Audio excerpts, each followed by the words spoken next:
Mulai. Bismillahirrahmanirrahim. Assalamualaikum warahmatullahi wabarakatuh.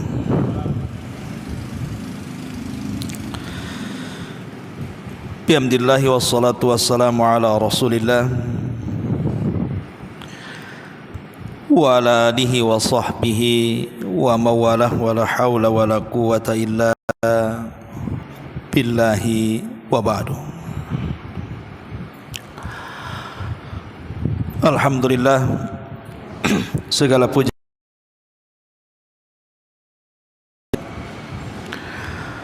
salawat dan juga salam kita hadiahkan kepada Rasul kita Nabi besar Muhammad sallallahu alaihi wa ala alihi wasallam. Ma'asyiral muslimat yang dimuliakan Allah Subhanahu wa taala. Alhamdulillah, di pagi menjelang siang ini kita bisa kembali duduk bertolabul ilmi di masjid dan pembahasan di pagi menjelang siang ini kita akan membahas tentang bekal-bekal menuju kematian.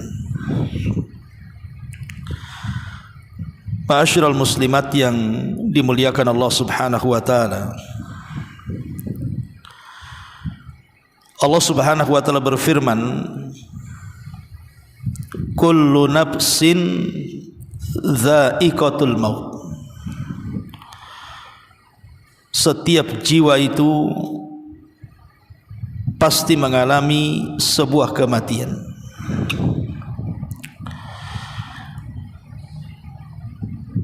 Dan Allah Subhanahu wa taala juga mengatakan, ainama takunu yudrikumul maut walau kuntum fi burujim musayyada. Dimanapun kalian berada, maka kematian itu dipastikan akan menjumpai kalian, walaupun kalian berada di balik benteng yang sangat kokoh sekalipun. Dari dua ayat ini kita tahu bahwa manusia tidak mungkin lepas dari kematian. Sehebat apapun manusia, secerdas apapun manusia, sekaya apapun manusia, setinggi apapun jabatan manusia, bahkan semulia apapun manusia, pasti akan mengalami kematian. Kita bisa lihat para nabi, manusia yang paling mulia yang pernah Allah ciptakan di alam bumi ini, semua sudah tidak ada dan sudah meninggal dunia. Bahkan para raja yang sombong, Fir'aun, Namrud, semua sudah tiada. Bahkan manusia yang paling kaya sekalipun, Qarun, sudah berada di bawah tanah. Bahkan kita bisa menyaksikan hampir setiap waktu kita mendengar dari tetangga kita, dari teman-teman kita, berita tentang kematian mereka. Dari sini kita tahu bahwa kematian itu pasti akan menemui siapa saja. Karena Allah mengatakan, idza jaa ajaluhu la yastakhiruna sa'atan wa la yastaqdimun. Kalau datang ajal seseorang, tidak mungkin maju, tidak mungkin mundur. Artinya tepat waktu berdasarkan catatan takdirnya. Makanya pentingnya kita hidup ini, jangan pernah melupakan bahwa kita ini akan mati.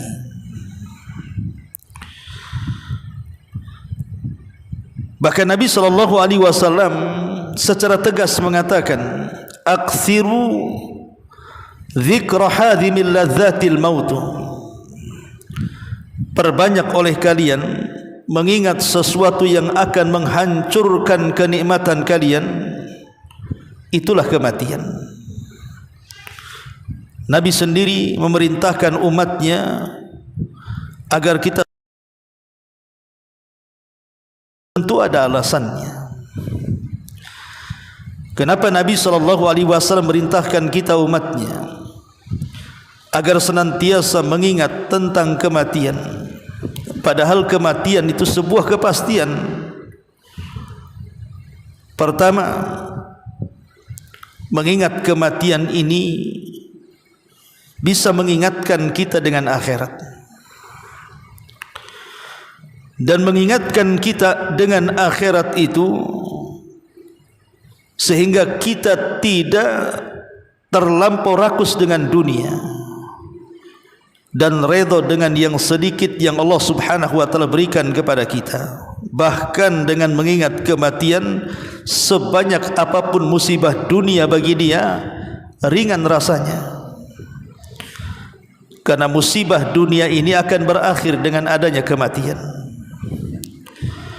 Dari sini Nabi SAW mengatakan, "Zurul kubura fa innaha tudzakirukumul akhirah." Ziarahi kuburan, karena menziarahi kuburan itu bisa mengingatkan kalian dengan akhirat. Yang kedua, orang yang senantiasa mengingat dengan kematiannya, maka pasti dia akan merasa takut dengan maksiat, bahkan akan segera melakukan tobat. Bahkan dia betul-betul akan merasa malu dengan Allah Subhanahu wa taala. Makanya seorang salaf mengatakan, "Man aktsara dzikral mauti akrim bi thalathatin." Siapapun yang mengingat kematian, kata ulama salaf, berbahagia. Ta'jilut taubati wa qana'atul qalbi wa nasyatul ibadati. Pertama, dia akan segera melakukan tobat. Yang kedua, hatinya akan senantiasa redha dan qanaah dengan pemberian. Dan yang ketiga, dia akan semangat untuk beribadah kepada Allah Subhanahu wa taala. Tetapi sebaliknya, wa man nasyal mauta uqiba bi thalathin. Kalau dia sampai melupakan bahwa dirinya akan mati, maka dia akan dikutuk dengan 3 perkara: taswifut taubati, wa tarkur ridha bil kafafi, wa takasulu bil ibadati. Maka dia akan mengundur-undur taubat, menunda-nunda taubat, dan dia tidak redha dengan pemberian, dan dia akan malas beribadah kepada Allah Subhanahu wa taala. Kemudian yang ketiga, orang yang senantiasa mengingat bahwa dirinya akan mati, maka dia akan senang melakukan ketaatan. Ar-raghbatu fit ta'ati wal ibadah. Dia akan semangat dan senang melakukan ketaatan dan memperbanyak ibadah, dan dia akan terus mengumpulkan bekal-bekal dari kebaikan, karena dia tahu bahwa kematian butuh dengan bekal. Dan Allah mengatakan, wa tazawwadu fa inna khairaz zadi taqwa. Berbekalah kalian, karena sesungguhnya sebaik-baik bekal adalah ketakwaan kepada Allah Subhanahu wa taala. Kemudian yang keempat, orang yang senantiasa banyak mengingat kematian, bahwa dirinya akan mati, maka dia akan berusaha membersihkan hatinya. Seluruh penyakit-penyakit hati pasti akan dibersihkannya. Apakah itu berupa hasad, ataukah sombong, ujub, dendam dan yang semacamnya. Karena penyakit-penyakit itu diawali karena terlampau cinta dengan dunia. Tetapi orang yang senantiasa mengingat dengan kematiannya, maka akan hilang kecintaan dunianya. Makanya secara otomatis penyakit-penyakit yang bersumber dari hubbud dunia, kecintaan dia kepada dunia, maka akan hilang dalam dadanya. Dan yang terakhir, orang yang senantiasa mengingat hidupnya bahwa dia akan mati, itu sebab terbesar dia akan mengakhiri hidupnya dengan husnul khatimah, baik kehidupan akhirnya. Karena bagaimanapun orang-orang yang diingatkan dengan kematiannya, pasti dia akan persiapan. Tidak mungkin kemudian dia pulang tanpa ada persiapan. Pasti akan ada persiapan. Dan persiapan-persiapan itulah yang berupa ketakwaan, menjalankan perintah, menjauh dengan ketakwaan ia kepada Allah Subhanahu wa taala. Inilah 5 sebab kenapa Rasul mengatakan perbanyak menghancurkan kalian itulah kematian. Ma'asyiral muslimin wal muslimat rahimani wa rahimakumullah. Akan tetapi walaupun kita diperintahkan Allah dan juga Rasulnya agar kita senantiasa mengingat kematian, bukan berarti kita boleh berangan-angan untuk mati. Karena ada sebagian orang yang boleh jadi tidak tahan dengan kehidupan dunia, entah musibah yang menimpanya begitu berat bagi hidupnya, atau penyakit yang tidak pernah kunjung sembuh karena sudah bertahun lamanya, atau karena fitnah-fitnah ucapan manusia yang sampai menyakiti hatinya, atau mungkin beban ekonomi. Terkadang ada sebagian manusia yang berangan-angan ingin mati. Rasul melarang. Satu hari paman Nabi SAW, Abbas ibn Abdul Muttalib, dia merasakan sakit yang sangat parah, sehingga saking parahnya dia tidak tahan dengan penyakitnya. Kemudian dia pun mengatakan, sesungguhnya kematianku lebih baik dibandingkan hidupku. Maka Nabi SAW menasihati dan mengatakan, la tatamanna ahadukumul mauta. Tidak boleh salah seorang di antara kalian berangan-angan ingin mati. Kenapa demikian? Karena kalau seandainya dia orang jahat, kemudian Allah sembuhkan penyakitnya, ada kesempatan untuk bertobat. Tapi kalau dia orang baik, kemudian Allah sembuhkan penyakitnya, ada kesempatan untuk menambah pahalanya. Maka tidak boleh seseorang itu berangan-angan dengan kematian, kecuali dalam 2 perkara. Seseorang boleh berangan-angan untuk mati. Pertama, idza khasya ala dinihi anil fitnah. Kalau dia takut agamanya terfitnah. Kalau dia takut agamanya terfitnah, maka dia boleh berangan-angan untuk mati. Sebagaimana Maryam pernah mengatakan, ya laitani mittu qabla hadha. Duhai kiranya aku mati sebelum ini. Kenapa Maryam mengatakan seperti itu? Karena ketika dia diuji oleh Allah Subhanahu wa taala dengan kehamilan, kemudian dia takut akan dihina manusia dan akan difitnah bahwa dia berzina, padahal dia wanita suci yang tidak pernah keluar dari mihrabnya, yang hari-hari hanya ruku, sujud, berdiri, berzikir dan begitu seterusnya. Tiba-tiba diuji oleh Allah dengan mengutus Jibril dan meletakkan ruh di perut Maryam. Maka dia takut manusia akan mengata-ngata yang tidak-tidak, apalagi dia percontohan wanita di zaman itu di Baitul Maqdis. Sehingga dia ketika dia mengandung Isa bin Maryam, dia ketakutan agamanya akan terfitnah. Makanya dia mengatakan, ya laitani mittu qabla hadha. Duhai kiranya aku sudah mati sebelum peristiwa ini. Maka seseorang boleh kalau seandainya terfitnah dengan agamanya, seperti umpamanya tragedi di zaman Imam Ahmad ibn Hanbal, di mana pemerintah dikuasai oleh orang-orang Khawarij sejak Khalifah Ma'mun sampai Khalifah Al-Wathiq, semua berakidah Mu'tazilah. Semua para ulama ditangkap, semua para ulama dipenjarakan, bahkan sebagian mereka ada yang mati di penjara, seperti Al-Imam Al-Buwaiti, Nu'aim ibn Hammad, Muhammad ibn Nuh, dan semua adalah rekan-rekan Imam Ahmad ibn Hanbal rahimahullahu ta'ala. Mereka dipaksa untuk melepas akidah ahli sunnah, beralih kepada Mu'tazilah. Maka saat-saat orang terfitnah dengan agamanya, para ulama mengatakan boleh seseorang itu berangan-angan untuk mati demi menjaga agamanya. Dan yang kedua, apabila kematiannya adalah kematian di atas syahadah, mati syahid di jalan Allah subhanahu wa ta'ala.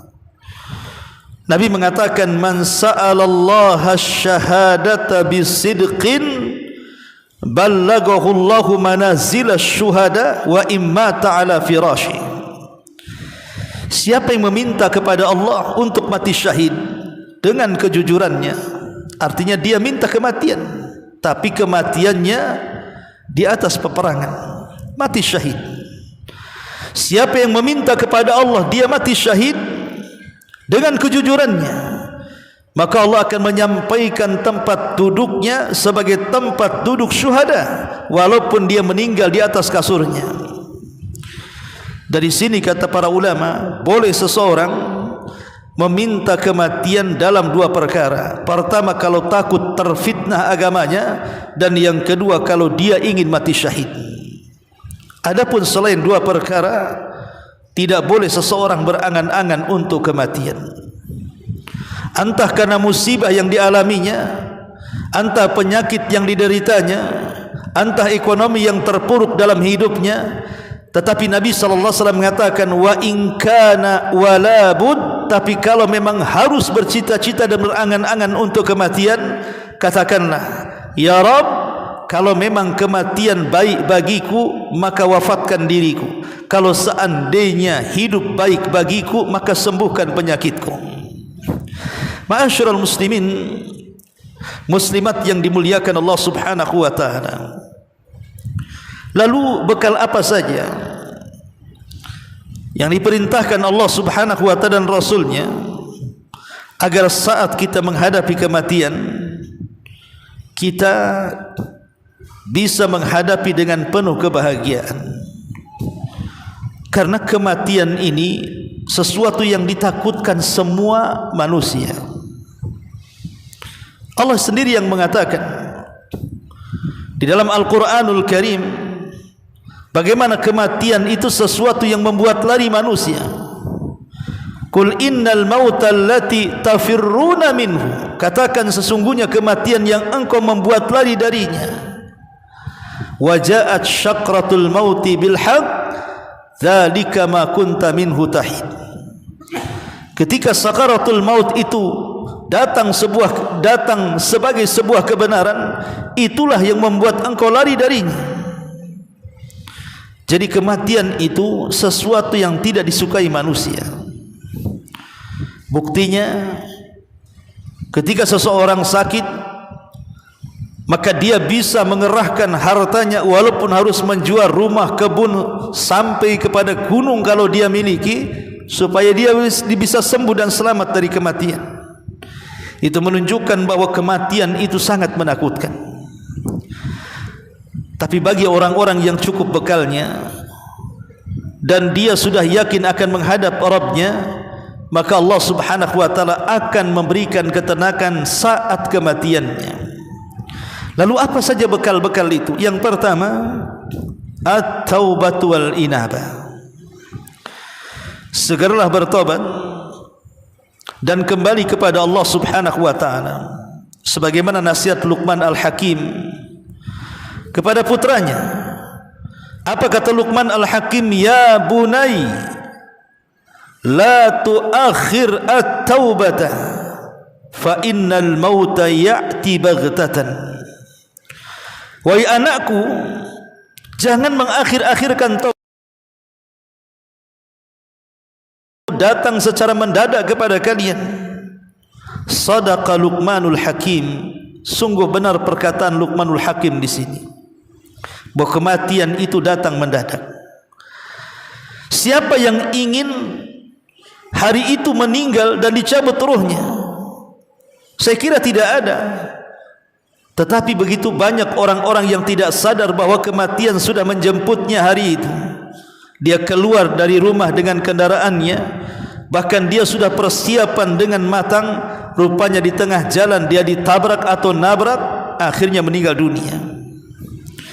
Atau mungkin seseorang sedang tertidur lelap, siapa sangka rumahnya akan roboh dengan gempa, siapa sangka kediamannya akan ada tsunami yang menerjangnya, siapa sangka rumahnya akan terangkat dengan angin puting beliung kemudian menghampaskan ke tubuhnya, akhirnya meninggal dunia. Semua tidak ada yang tahu, karena memang kematian itu datangnya tanpa pemberitahuan. Lah karena kematian itu sifatnya mendadak, apalagi di zaman sekarang. Waktu kemarin wabah corona saja kita lihat, hampir setiap hari kita mendengar ada orang yang meninggal dunia. Makanya Luqmanul Hakim mengatakan kepada putranya, ya bunayya la tuakhiri taubah, wahai anakku, jangan mengakhir-akhirkan taubat. Fa innal mauta ya'ti baghtatan, karena kematian itu terkadang datang secara tiba-tiba. Ma'asyiral muslimat yang dimuliakan Allah Azza wa Jalla. Yang kedua, amalan yang kedua, kathratu dzikril mauti. Tadi sudah saya jelaskan, perbanyak mengingat kematian. Bagaimana caranya kita mengingat banyak kematian? Mungkin bagi laki-laki sangat disunahkan untuk berziarah kubur, supaya kita diingatkan dengan kematian. Dan wanita boleh sekali-kali berziarah kubur, atau kita melayat tetangga yang meninggal dunia. Mungkin di antara kita ada yang ikut memandikannya, mengkafaninya, kemudian menyolatkannya, bahkan mengantarkan sampai kuburannya. Itu semua momen-momen bahwa kita juga akan seperti mereka. Bukankah setiap kita masuk ke dalam kuburan? Nabi SAW mengajarkan kepada kita, assalamu alaikum ya ahlal kubur, wa inna bikumul lahikun, nas'alullahu lana wa lakumul afiyata. Keselamatan bagi kalian wahai penduduk kubur, sesungguhnya kami pun akan menyusul kalian. Kami hanya meminta kepada Allah, kami dan kalian, agar dosa-dosa kita dan kalian dimaafkan Allah Subhanahu wa taala. Kalimat wa inna bikumul lahikun, bahwa kita akan menyusul kalian, menunjukkan bahwa setiap kita pasti akan menyusul orang-orang yang sudah dahulu meninggalkan kita. Perbanyak ingat kematian. Ma'asyiral muslimat yang dimuliakan Allah Azza wa Jalla. Kemudian yang ketiga, al-iman wa amalus salihat. Perkuat iman dan perbanyak amal saleh. Perkuat iman dan perbanyak amal saleh. Dan ini sangat berkaitan. Orang yang memperbanyak amal saleh, dengan sendirinya imannya akan kuat. Orang yang banyak meninggalkan amal saleh dan masuk ke dalam kemaksiatan, dengan sendirinya iman akan berturun. Karena akidah ahli sunnah, ketika bicara soal iman, iman itu yazidu wa yankus, bisa bertambah dan berkurang. Yazidu bit ta'ah wa yankusu bil ma'siyah. Boleh jadi bertambah karena rajinnya ketaatan ia kepada Allah, dan bisa juga kemudian terjun payung berkurang karena banyaknya kemaksiatan ia kepada Allah Azza wa Jalla. Maka perbanyaklah amal saleh. Berkata Al-Allamah Ibn Utsaimin rahimahullahu taala, al-isti'dadu lil mauti yakunu bil imani wal amali salih. Persiapan untuk menghadapi kematian, kata beliau, adalah dengan iman dan amal saleh. Dan itu senada dengan perkataan Al-Hafidh Ibn Rajab di mana beliau mengatakan wal wajib 'alal mu'mini al-isti'dadu lil mauti wa ma ba'dahu fi halis sihhati bit taqwa wal a'mal as-salihati. Kewajiban bagi seorang mukmin adalah mempersiapkan diri untuk setelah kematiannya dalam kondisi dia menghadap Allah dengan kondisi terbaik, dengan takwa dan amal-amal salehnya. Ini yang ketiga. Kemudian yang keempat, kitabatul wasiyati. Berwasiatlah. Apalagi kita sudah tahu bahwa penyakit kita ini sudah parah, atau usia kita ini sudah tidak muda lagi, mungkin sudah senja, di mana seluruh rambut sudah beruban semuanya, gigi pun sudah rontok tidak tersisa, mungkin kulit juga sudah keriput, sudah tidak cantik lagi seperti biasa. Maka kalau sudah seperti itu kondisinya, maka perlu setiap malam kita menulis wasiat. Kata Nabi SAW, ma hakum ri'im muslim lahu syai'un yusi fihi yabitu lailataini illa wa wasiyatuhu maktubatun indahu. Tidaklah seorang muslim memiliki sesuatu yang akan diwasiatkan, kemudian dia bermalam 2 malam kecuali wasiatnya harus tertulis di sisinya. Sampai-sampai Ibnu Umar yang meriwayatkan hadis ini, dia senantiasa mencatat wasiatnya kemudian diletakkan di bawah bantalnya. Maka berwasiatlah terutama kepada anak-anak yang mungkin ibu sudah punya anak-anak dan cucu. Kalau sudah tua, perbanyak wasiat kepada mereka. Tentu wasiat iman dan takwa, supaya memperbanyak salat, rajin belajar agama, jangan meninggalkan ketaatan, jauhi kemaksiatan, jangan melakukan kesyirikan, bid'ah dan kemaksiatan, dan begitu seterusnya. Wasiat-wasiat sunnah. Dan di sana ada wasiat yang hukumnya wajib kalau berkenaan dengan hutang piutang. Sebab hutang piutang ini tidak bisa diremehkan. Orang yang mati syahid saja tertunda masuk surga gara-gara hutang yang belum dibayarnya. Jadi sebelum kematian seseorang, tulis wasiat bahwa saya punya hutang kepada fulan, kepada alan sekian dan sekian. Ambil dari harta warisku, bayar hutang-hutang itu. Ma'asyiral muslimat yang dimuliakan Allah Azza wa Jalla. Kemudian yang kelima, ad-du'a bis-sabati 'alad din. Berdoalah agar kita istiqamah dalam memegang agama. Betapa banyak orang-orang yang awalnya istiqamah, tetapi saat detik kematiannya dia berubah. Betapa banyak orang-orang yang dahulunya terlihat rajin ibadah, tapi saat kematiannya menjauh pula dia dari ibadah. Awalnya dia baik amalannya, akhirnya su'ul khatimah kehidupannya. Dan itu sangat banyak sejarah-sejarah yang menyaksikan kejadian-kejadian seperti itu. Bahkan dalam Quran sendiri dijelaskan bagaimana kisah Bal'am ibn Ba'ura. Dulunya seorang ulama Bani Israel terfitnah dengan dunia, mati su'ul khatimah.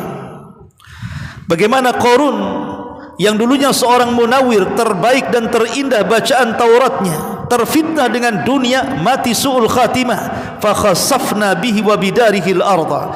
Kami tenggelamkan Qarun dan seluruh kekayaannya. Bagaimana Imran ibn Khitan seorang ulama hadis tiba-tiba berubah akidahnya menjadi Mu'tazilah dan mati di atas Mu'tazilah. Makanya Nabi SAW dalam setiap salatnya beliau memperbanyak doa, ya muqallibal qulub tsabbit qalbi ala dini. Wahai zat yang membolak-balikan hatiku, tetapkan hatiku di atas agamaku. Ummu Salamah sampai mengatakan, ya Rasulullah, saya mendengar engkau selalu membaca doa itu dalam solat. Ada apa dengan dirimu? Maka Nabi mengatakan, ya Ummu Salamah, bukankah hati manusia, saya, hata, anda dan siapapun yang memiliki hati, hati kita itu berada di atas genggaman jari jemari Allah Subhanahu wa ta'ala. yang bisa saja yuqallibu kaifa yasha, Allah membolak-balikan sekehendaknya. Terkadang Allah mampu memberikan hidayah sesaat, terkadang Allah bisa menyesatkan manusia sesaat. Maka penting kita berdoa kepada Allah Subhanahu wa taala untuk istiqamah agar kematian kita tidak berubah. Karena saat orang menjelang ajal itu, maka iblis akan mengerahkan pasukannya bagaimana memberikan was-was saat detik wafatnya supaya dia tidak mati dalam kondisi husnul khatimah. Makanya syaitan akan lebih dekat kepada orang sakit parah dibandingkan orang sehat. Karena jangan sampai satu orang manusia lolos dari godaannya, makanya dia akan mengerahkan tentaranya untuk memberikan was-was di telinganya supaya dia berakhir dengan buruk akhirnya. Ma'asyiral muslimat yang dimuliakan Allah Subhanahu wa taala. Kemudian apa lagi? Az-zuhdu fid dunya wa adamul ightirari biha. Berusaha zuhud dengan dunia dan tidak tertipu dengan dunia. Maksud zuhud dengan dunia, kata Sufyan Ats-Tsauri rahimahullahu taala, artinya meletakkan seluruh kekayaan dan kenikmatan dunia cukup di tangan saja, jangan sampai masuk ke dalam hati. Sehingga ketika seluruh kekayaan dan kenikmatan dunia hanya sekedar di tangan saja, kalau dia datang hanya datang ke tangan, kalau dia pergi hanya berpisah dari tangan, hati tidak akan berpengaruh. Sehingga kalau datang nikmat tidak terlalu senang, kalaupun hilang nikmat tidak terlalu sedih. Itulah orang yang zuhud. Karena zuhud tidak menghalangi orang kaya. Jangan terpikir zuhud harus miskin, tidak. Orang kaya bisa zuhud asal dia bisa mengelola harta dan tidak meletakkan di dada. Cukuplah harta itu sebatas di tangan, datang hanya ke tangan, pergi pun hanya berpindah tangan saja. Hati ini hanya diberikan kepada Allah Subhanahu wa taala. Sebab kalau seandainya harta itu diletakkan di hati, ketika dia datang maka dia terkadang lupa diri. Ketika dia pergi terkadang dia putus asa. Itulah kalau dunia diletakkan di hati, bisa lupa diri dan bisa putus asa. Makanya pentingnya seseorang zuhud dan tidak tertipu dengan dunia. Kemudian yang selanjutnya, tarku anil ma'asi, berusaha untuk meninggalkan maksiat.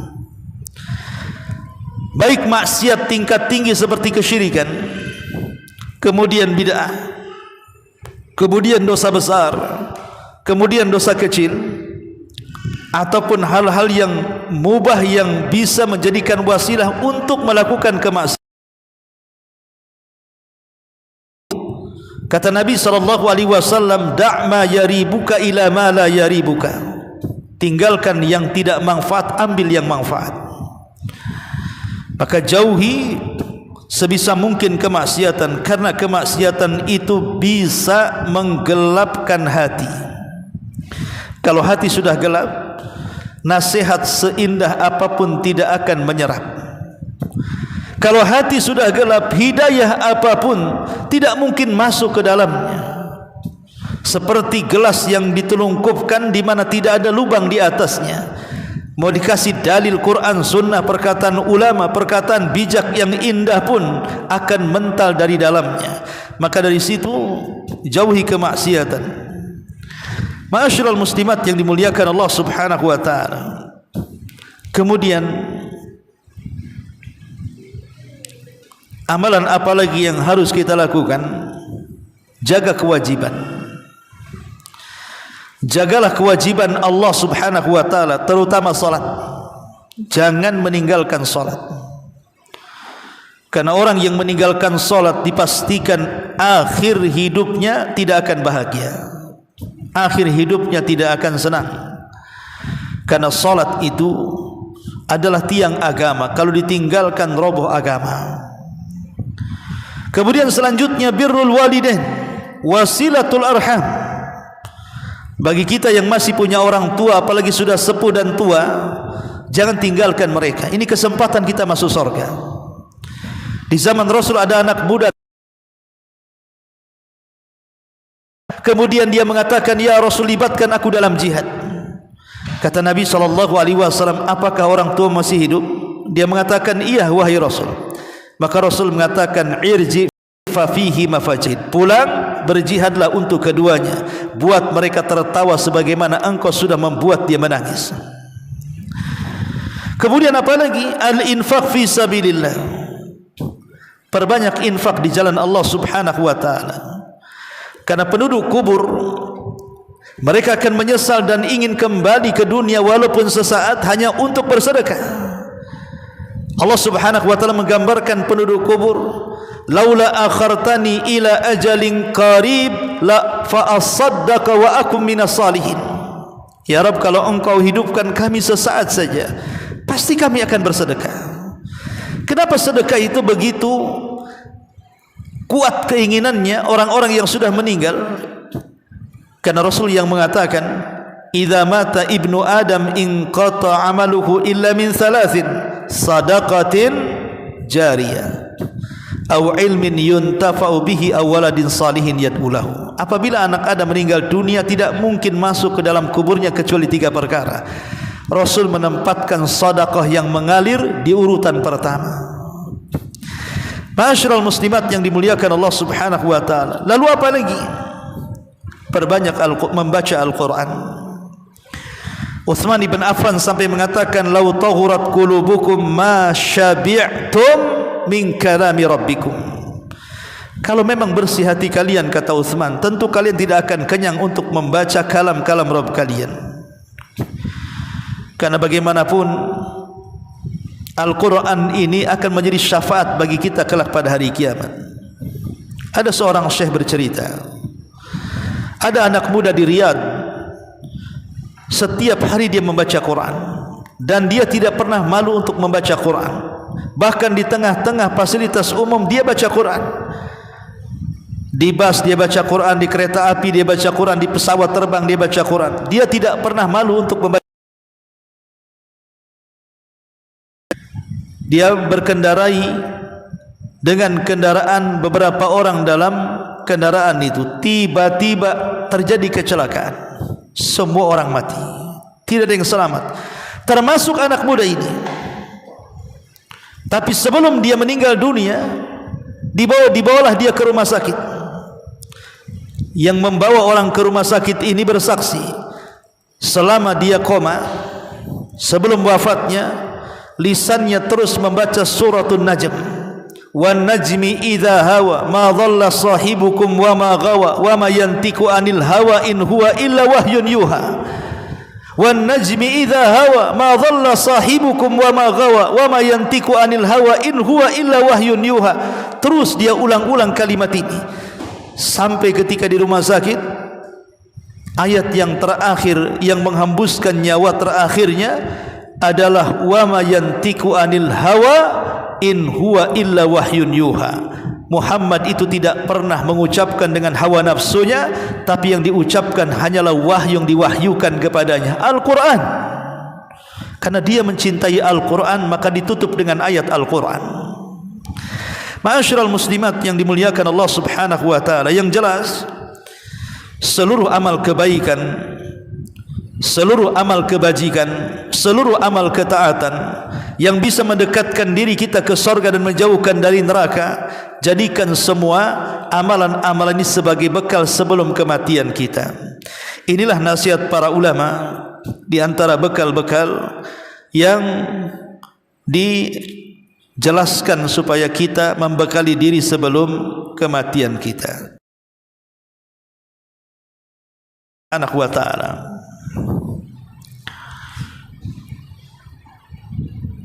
Kemudian juga ada beberapa kisah yang ingin, atau beberapa perkataan para ulama salaf sebelum kita tutup kajian ini, yang berkenaan dengan kematian. Ma'asyiral muslimat yang dimuliakan Allah Subhanahu wa taala. Pertama,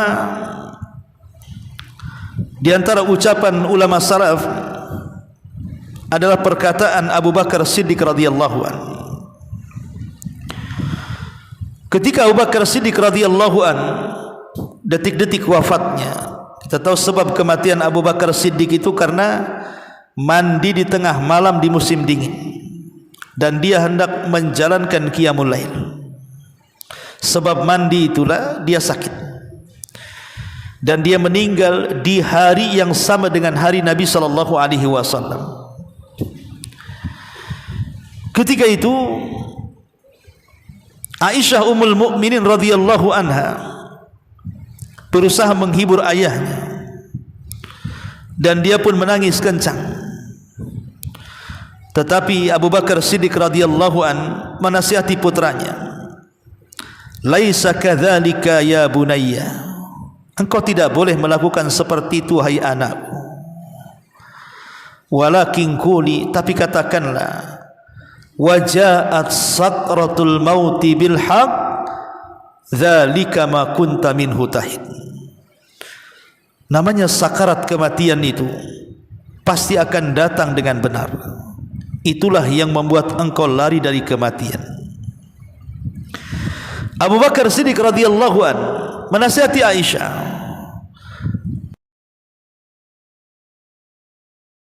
ucapan yang tidak ada manfaat. Makanya Abu Bakar mengatakan, jangan ucapkan kalimat-kalimat itu lagi, tapi katakanlah telah datang sakaratul maut kepada diriku dengan kebenaran, dan itulah yang membuat setiap manusia lari darinya. Abu Bakar Siddiq mengingatkan bahwa setiap jiwa itu pasti akan mengalami kematian. Umar bin Khattab radhiyallahu anhu saat ditusuk oleh Abu Lu'lu' al-Majusi, entah berapa tusukan dalam badannya, sehingga setiap obat yang diberikan oleh dokter keluar dari bekas lukanya, sehingga dokter mengatakan dia tidak selamat, dia tidak selamat, artinya dia pasti mati. Umar bin Khattab radhiyallahu an memanggil putranya Abdullah ibn Umar radhiyallahu an. Kemudian ketika itu kepala Umar berada di pangkuan Ibnu Umar. Kemudian Umar mengatakan kepada Ibnu Umar, "Dha khaddi 'alal ardi ya bunay. Dha khaddi 'alal ardi ya bunay." Letakkan pipiku di dasar bumi wahai putraku. Karena ketika itu kepalanya berada di pangkuan putranya Abdullah ibn Umar. Kata Umar, letakkan saja pipiku di bumi. Letakkan pipiku di bumi. Akhirnya kemudian Ibnu Umar pun kemudian meletakkan pipi Umar bin Khattab di bumi, dan Umar mengatakan, "Ya wailata, wailun li ummi illam yarhamni rabbi." Celaka diriku, kata Umar bin Khattab, kalau seandainya kematianku tidak membuat Allah sayang denganku. Celaka diriku kalau kematianku tidak membuat Allah sayang denganku. Akhirnya Umar radhiyallahu anhu setelah mengatakan kalimat itu, dia pun menghembuskan nyawa terakhir, kemudian meninggal dunia. Utsman ibn Affan radhiyallahu anhu saat dikepung oleh 5.000 kelompok Sabaiyah rumahnya. Kemudian kelompok Sabaiyah ini berhasil membunuh Utsman dengan cara sadis, dengan cara mengamputasi Utsman bin Affan. Maka Utsman ketika itu sudah memberikan nasihat kepada kelompok Sabaiyah ini, bagaimana perlakuan Rasul kepada dirinya, tapi mereka anak-anak muda yang gelap mata dan tersesat jalan. Lah Utsman saat itu sedang berpuasa dan memegang mushaf. Sebelum kematiannya Utsman sempat mengatakan, "La ilaha illa anta subhanaka inni kuntu minadh dhalimin." La ilaha illa anta subhanaka inni kuntu minadh dhalimin. Allahumma inni asta'inu bika ala umuri wa as'aluka as-sabra ala bala'i. Kata Utsman ibn Affan, la ilaha illa anta, tidak ada sembahan yang berhak disembah kecuali engkau ya Rabb. Inni kuntu minadh dhalimin, saya akui memang saya termasuk hambamu yang banyak kezaliman. Ya Allah, aku hanya meminta kepadamu agar seluruh urusanku kau tolong, agar seluruh bala dan ujian kepadaku berilah kesabaran. Kemudian Utsman pun menghembuskan terakhirnya setelah membaca doanya Yunus ibn Matta', la ilaha illa anta subhanaka inni kuntu minadh dhalimin. Ali bin Abi Thalib radhiyallahu anhu yang meninggal ditusuk oleh Abdurrahman ibn Mulzam, seorang pakar Quran, tapi dia membunuh Ali karena berakidah Khawarij. Ali pun ditusuk ketika melangkahkan kaki untuk menjadi imam salat subuh, dan dia tidak selamat dari tusukan Abdurrahman ibn Mulzam.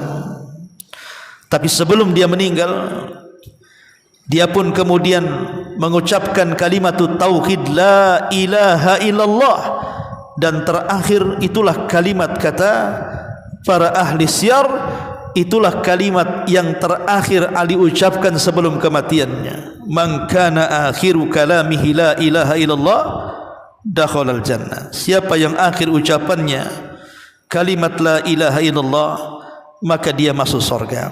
Abu Hurairah radhiyallahu anhu, saat dia meninggal dunia, detik-detik wafatnya, dia menangis. Kemudian dikatakan kepada Abu Hurairah, wa ma yubkika ya Abu Hurairah, apa yang membuat anda menangis wahai Abu Hurairah? Kata Abu Hurairah, ayu sahra ba'dal mafazati ayu sahra wa qillatu zad wa uqbatu kaud wal mahbatu minha ilal jannati au ilan nar. Kata Abu Hurairah radhiyallahu anhu, setelah aku lolos dari kematian ini, setelah aku lolos dari kehidupan ini, maksudnya menuju kematian, betapa sedikitnya bekal yang akan aku bawa menghadap Allah, dan betapa menakutkannya bentangan titian sirat yang akan aku lalui. Apakah aku bisa meniti sampai ke surga, ataukah aku akan terjungkal sampai ke neraka? Lihat bagaimana Abu Hurairah radhiyallahu an ketakutan sebelum kematiannya. Dia takut kalau tidak selamat dari setelah kematian menghadap surga Allah Subhanahu wa taala. Abdul Malik ibn Marwan ketika dia meninggal dunia, dia pun mengatakan, disebutkan tiba-tiba datang seseorang kemudian bertanya kepada Abdul Malik ibn Marwan, kaifa tajiduka ya Amirul Mukminin, bagaimana perasaanmu sekarang? Saat itu dia sedang sakit parah dan meregang nyawanya. Maka kemudian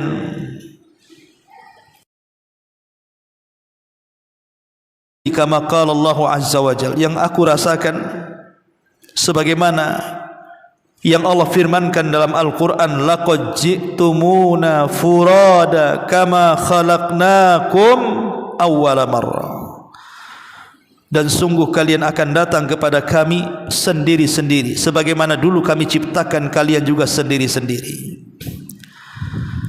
Jadi kita terlahir sendirian, mati juga sendirian, di dalam kubur juga sendirian, dan kelak akan dibangkitkan juga menghadap Allah, mempertanggungjawabkan juga sendirian. Lalu kalau itu yang kita akan rasakan, lalu apa gunanya kemudian kita ini mencintai orang lain lebih mencintai Allah Subhanahu wa taala, mencintai suami melebihi Allah, mencintai istri melebihi Allah, mencintai anak melebihi Allah, mencintai orang tua melebihi Allah, mencintai orang yang kita cintai melebihi Allah. Padahal orang-orang ini tidak akan berguna. Kita akan mati sendirian sebagaimana kita lahir sendiri. Kita akan dibangkitkan sendiri dan akan dihisab sendiri. Apakah orang-orang ini akan menolong kita? Tidak. Yauma yafirrul mar'u min akhi wa ummihi wa abi wa sahibatihi wa banih likulli imri'im minhum yauma idzin sya'nun yughni. Ketika orang lari dari kawannya, lari dari ibu bapanya, lari dari anak istrinya, karena semua memikirkan diri sendiri. Harun ar-Rasyid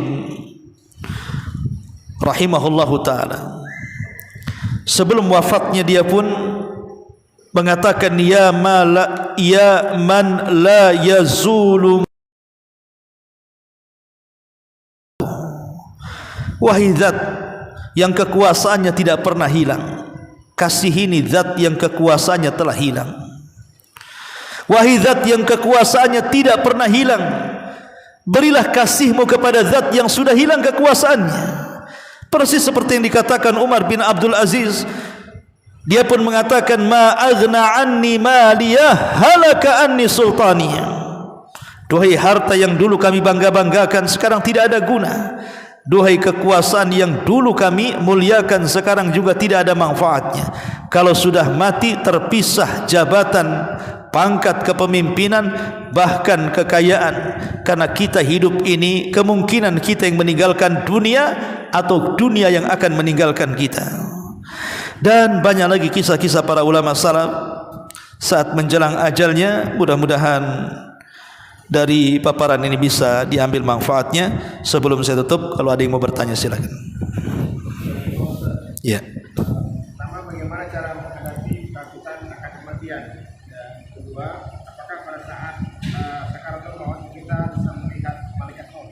Iya. Bismillah, alhamdulillah. Mengalami trauma kematian itu wajar, dan itu akan dirasakan oleh semua orang, terutama orang-orang yang sudah usia yang sudah tidak muda lagi, usia-usia 50, 60, apalagi sering sakit-sakitan. Itu perasaan-perasaan ketakutan kematian itu pasti akan datang. Pasti akan datang. Tetapi ingat bahwa setakut apapun kita menghadapi setakut apapun orang menghadapi kematian, kematian itu datang. Maka sebaiknya seorang mukmin apabila ada perasaan-perasaan seperti itu, ada dua kemungkinan. Satu datang dari setan. Satu datang dari setan. Setan memberikan was-was kepada kita dengan membayang-bayangi kita dengan kematian. Akhirnya jadilah dia stressing, stres akhirnya hidupnya. Dari stres ini bukan rajin ibadah, malah justru kemudian malas ibadah. Nah, ini was-was dari setan yang seperti ini. Kalau yang seperti ini terjadi, maka bertawudlah kepada Allah Subhanahu wa taala dari setan yang terkutuk. Kondisi yang kedua, dia takut dengan kematian karena dia merasa bahwa amalannya kurang, ketakwaannya kurang, ibadahnya kurang. Maka ini positif, sebab dengan ketakutan itu membangkitkan ibadahnya. Maka tidak ada masalah yang seperti ini. Tapi jangan yang pertama, dibayang-bayangi dengan kematian, akhirnya takut kematian, kemudian malas ibadah. Ini was-was dari setan. Berlindunglah kepada Allah dari setan yang terkutuk.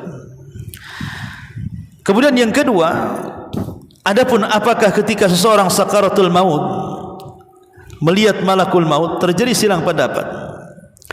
Tapi para ulama tafsir ketika mentafsirkan ayat surah Thaha kalau tidak salah, al-yawma hadid, maka kami akan singkap pandangan kegaiban sehingga ketika itu pandangan manusia akan semakin tajam. Ulama tafsir ada yang mentafsirkan surah ayat ini adalah, ayat ini maksudnya fakashafna anhu, kami singkap kegaiban itu. Maksudnya orang-orang yang sedang sakaratul maut, mereka bisa memandang malakul maut yang datang menemuinya, bahkan bisa melihat catatannya walaupun sekilas. Walaupun sekilas dia melihat catatannya, sehingga terjadi ekspresi di situ. Kalau catatannya baik, terkadang dia tersenyum, tiba-tiba dia mengaji, tiba-tiba mengucapkan la ilaha illallah, tiba-tiba kemudian keningnya berkeringat, dan begitu seterusnya yang menunjukkan husnul khatimah. Atau ketika mungkin dia melihat catatannya buruk, dia pun menjerit-jerit, meraung-raung, ataupun mungkin dia mengeluarkan kata-kata yang justru tidak menunjukkan husnul khatimah. Seperti seseorang yang terkena pergaulan bebas, dia berzina, minum khamar dan macam-macamnya. Kemudian orang tuanya memanggil ulama untuk mentalkin akhir hidupnya. Maka sang ulama mengatakan, ya wahai anak muda, ya syabab, qul la ilaha illallah, Wahai anak muda, katakan la ilaha illallah. Tapi dia tidak mengucapkan kalimat itu kecuali nama-nama wanita yang pernah dizinahinya, dan yang terakhir wanita yang sempat dizinahinya dia sebutkan, kemudian dia meninggal dengan menyebut nama wanita yang terakhir yang dizinahinya. Naudzubillah. Ya. Dan itu pernah terjadi. Ya, jadi ada yang mentafsirkan seperti itu, bahwa saat sakaratul maut maka Allah singkap kegaiban, maksudnya dia bisa melihat malakul maut yang tidak bisa dilihat siapapun di sekitarnya, bahkan dia bisa melihat catatannya walaupun hanya sekelobet bahasa kitanya. Dan ini diantara keterangan para ulama. Wallahu a'lam. Baik, sampai di sini. Subhanakallahumma bihamdika asyhadu an la ilaha illa anta astaghfiruka wa atubu ilaik. Allahu ta'ala alam. Assalamualaikum warahmatullahi wabarakatuh.